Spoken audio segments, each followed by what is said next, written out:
Open the Block Statistics tool.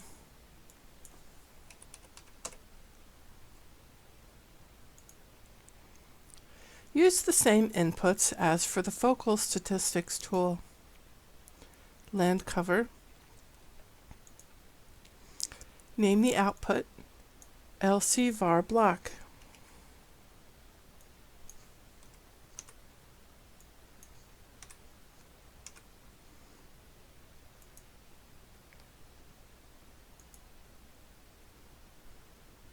Run the tool.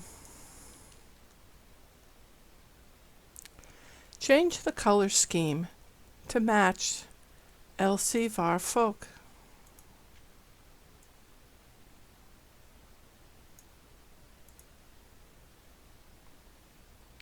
And compare the two rasters.